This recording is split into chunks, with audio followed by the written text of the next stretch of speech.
നമസ്കാരം, press live ന്യൂസിലേക്ക് സ്വാഗതം.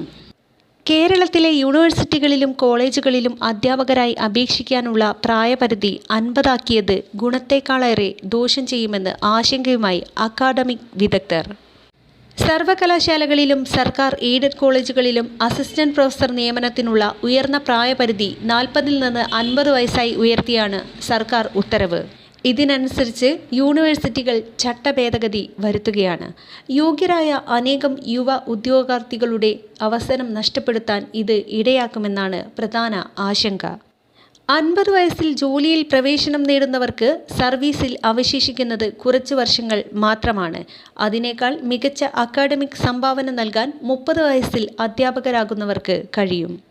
30 വയസ്സിനുള്ളിൽ ഗവേഷണ ബിരുദം നേടുന്നവർ നിരവധിയാണ്. ഗവേഷണ ബിരുദം വൈകി സമ്പാദിച്ച ഇഷ്ടക്കാർക്ക് യൂണിവേഴ്സിറ്റികളിൽ അസിസ്റ്റന്റ് പ്രൊഫസർ നിയമനം ഉറപ്പിക്കാനാണ് പ്രായപരിധി ഉയർത്തിയത്. ഉന്നത വിദ്യാഭ്യാസ കൗൺസിലിൻ്റെ ഈ നിർദ്ദേശം 2021 ഒക്ടോബറിൽ സർക്കാർ തള്ളിയതാണ്. പിന്നീട് ശ്യാം ബി മേനോൻ അധ്യക്ഷനായ ഉന്നത വിദ്യാഭ്യാസ പരിഷ്കരണ കമ്മീഷന്റെ ശുപാർശ പ്രകാരമാണ് പ്രായപരിധി ഉയർത്തിയത്. സർക്കാർ ഉത്തരവിറക്കിയതോടെ സർവകലാശാലകൾക്ക് ഇത് അംഗീകരിക്കാതെ തരമില്ലാതായി. നിയമങ്ങൾ ഭേദഗതി ചെയ്യാൻ സർവകലാശാലകളോട് സർക്കാർ ആവശ്യപ്പെടുകയായിരുന്നു. കോളേജ് വിദ്യാഭ്യാസ ഡയറക്ടറും ഉന്നത വിദ്യാഭ്യാസ കൗൺസിലും ഉയർന്ന പ്രായപരിധി ഒഴിവാക്കണമെന്നാണ് ശുപാർശ ചെയ്തത്. എന്നാൽ നിയമനങ്ങൾക്ക് PSC 50 വയസ്സ് ഉയർന്ന പ്രായപരിധിയായി നിശ്ചയിച്ചിട്ടുള്ളത് ഇതിന് തടസ്സമായി. ഇതിനാണ് നിയമ ഭേദഗതി കൊണ്ടുവരുന്നത്. വിദേശത്ത് നിന്ന് വരുന്ന അക്കാഡമിക് വിദഗ്ധർക്ക് വേണ്ടിയാണ് ഈ പരിഷ്കാരമെന്നാണ് പരക്കെയുള്ള പരാതി.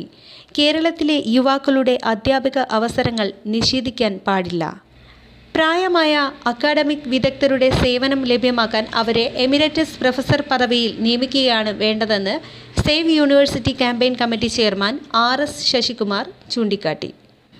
അതേസമയം പോസ്റ്റൽ ഡോക്ടറൽ ബിരുദങ്ങളടക്കം നേടുന്നവർക്ക് കോളേജ് അധ്യാപകരായി അപേക്ഷിക്കാൻ പ്രായപരിധി തടസ്സമാവുന്നുണ്ട്.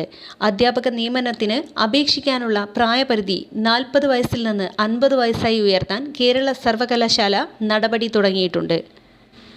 അടുത്ത സെനറ്റ് യോഗത്തിൽ സർവകലാശാല ചട്ടം ഇതനുസരിച്ച് പരിഷ്കരിക്കാനുള്ള തീരുമാനമെടുക്കും. ഇതോടെ സർവകലാശാലയിലും അഫിലിയേറ്റ് ചെയ്ത എയ്ഡഡ് കോളേജുകളിലും ഉൾപ്പെടെ നിയമനത്തിന് മാനദണ്ഡം ഇതാകും. കേരളയ്ക്ക് പിന്നാലെ സംസ്ഥാനത്തെ മറ്റു സർവകലാശാലകളും ഈ തീരുമാനം നടപ്പിലാക്കേണ്ടി വരും. 2022 തന്നെ സർവകലാശാല കോളേജ് അധ്യാപക നിയമനങ്ങൾക്ക് പ്രായപരിധി എടുത്തുകളഞ്ഞ് UGC ചട്ടം പരിഷ്കരിച്ചിരുന്നു. എന്നാൽ ഇക്കാര്യത്തിൽ സർവകലാശാലകളും സംസ്ഥാനങ്ങളും തുടർ നടപടികളെടുക്കാൻ വൈകി. UGC വ്യവസ്ഥ പൂർണ്ണമായും സ്വീകരിക്കാതെ കോളേജ് അധ്യാപക നിയമനത്തിനുള്ള പ്രായപരിധി 50 നിജപ്പെടുത്തി സംസ്ഥാന സർക്കാർ കഴിഞ്ഞ വർഷം ഉത്തരവിറക്കിയിരുന്നു. എന്നിട്ടും തീരുമാനമെടുക്കാതിരുന്ന സർവകലാശാലകൾ എയ്ഡഡ് കോളേജുകളിലുൾപ്പെടെ 40 വയസ്സ് എന്ന പ്രായപരിധിയിലാണ് അധ്യാപക നിയമനങ്ങൾ നടത്തിയിരുന്നത്.